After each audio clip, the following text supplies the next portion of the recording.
In 1988, if you wanted to build something that touched 100 million people, you needed 1,000 employees, a factory, and permission from people who would almost never give it to you.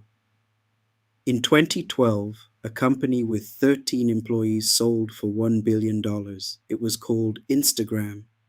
That same year, the giant it helped make obsolete, Kodak, a company that at its height employed more than 140,000 people, filed for bankruptcy. 13 people, 140,000 people. The 13 won. This is the story of the most important shift in business in 100 years. The moment the size of your company stopped deciding the size of your outcome. And in the last 2 years, that shift went into hyperdrive.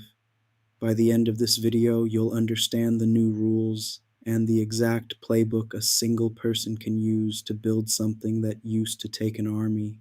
For most of modern history, building a business meant overcoming 4 walls, and every one of them was expensive. The first wall was capital. To make a product, you needed money up front for factories, inventory, equipment. If you didn't have it, you went begging to a bank or an investor, and most people heard no. The second wall was labor. Scale meant people. More customers meant more staff, more offices, more payroll. Growth literally cost you bodies. The third wall was distribution. Even with a great product, you couldn't reach anyone without a middleman, a retailer, a publisher, a network, who took a cut and decided if you were even allowed on the shelf. And the fourth wall was knowledge. The how-to was locked inside companies, expensive consultants, and degrees most people could never access.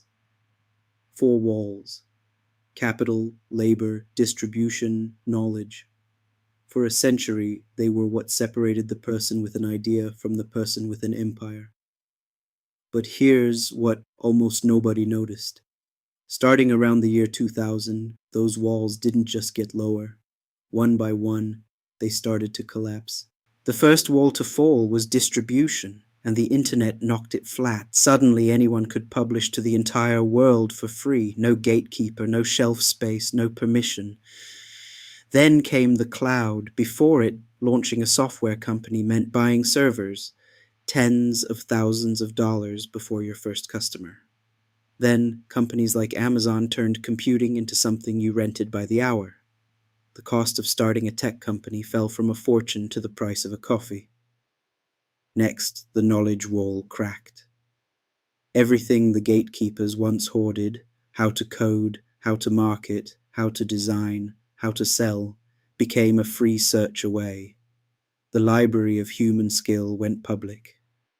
And then distribution collapsed a second time, harder.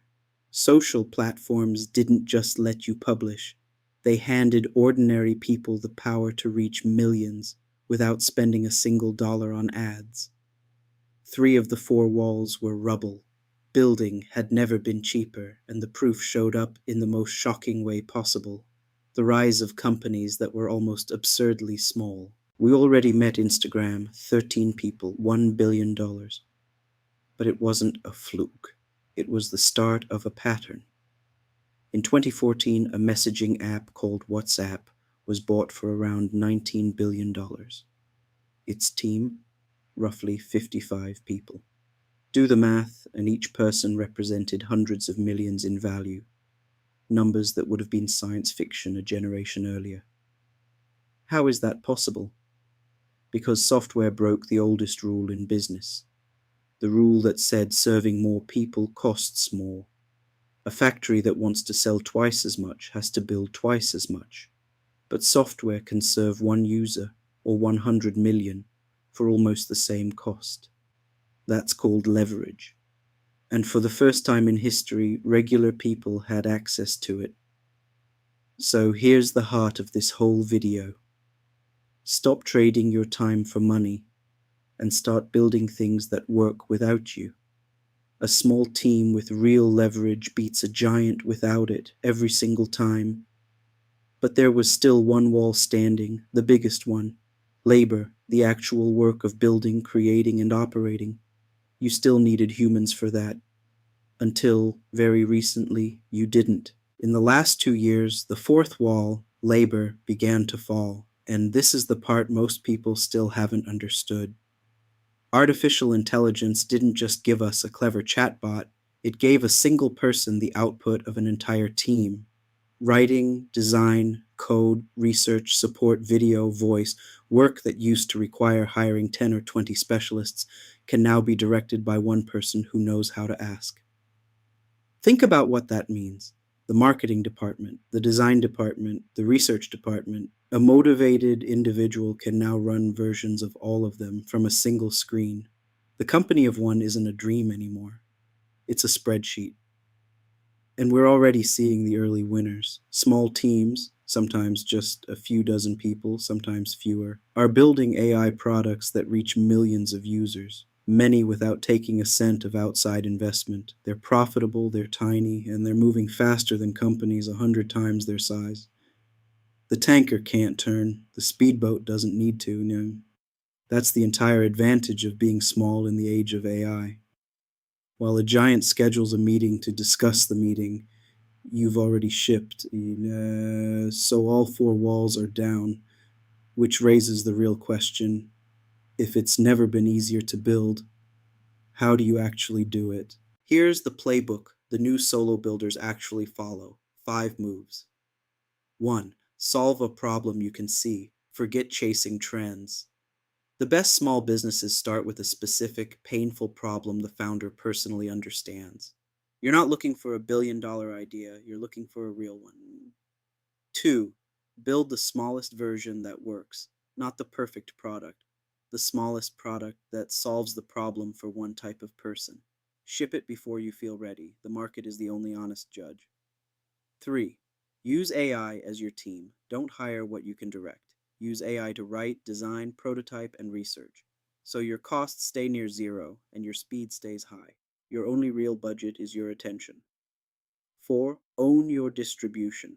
This is where most people quit, and it's the most important move of all. Building is now easy. Being noticed is hard. So you build an audience while you build the product. You share the journey, you teach what you learn, and you earn attention before you ever ask for a sale. 5. Build leverage, not a job. If your business only works when you're working, you've bought yourself a job, not freedom. Choose models that earn while you sleep. Solve a real problem. Ship small. Let AI be your team. Own your distribution. Build leverage, not a job. That's the system. But before you quit everything, we need to talk about the part nobody puts in the highlight reel. Because here's what the anyone can do it crowd leaves out. Anyone can doesn't mean everyone will. When the walls were high, they kept most people out, but they also protected the few who got in. Now that the walls are gone, the barrier isn't access anymore. It's you, your taste, your consistency, your willingness to keep going when no one is watching. The tools are free, so the tools aren't the edge. When everyone can build, the people who win are the ones with judgment, the ones who can tell a good idea from a loud one, and the ones who simply don't stop. Most people will start. Almost all of them will quit in the first 90 days, right before anything compounds. That's the uncomfortable gift of this era. Every excuse you had a generation ago, no money, no team, no permission, no knowledge, is gone, which is freeing and terrifying in equal measure, because it means the only thing standing between you and the thing you want to build is whether you actually start and whether you stay. 100 years ago, building something great required 1,000 people and a fortune. Today, it can require one person and a decision. The walls that kept your grandparents out are rubble. The leverage that used to belong only to giants is sitting on your laptop right now. The solo millionaire isn't a lottery winner. They're just someone who understood that the rules changed and acted before everyone else caught up. If this gave you a new way to see what's possible, Subscribe to fund the build, because the next videos break down the exact tools and business models behind this shift. And tell me in the comments, if all four walls are gone for you too, what would you build? I read every reply.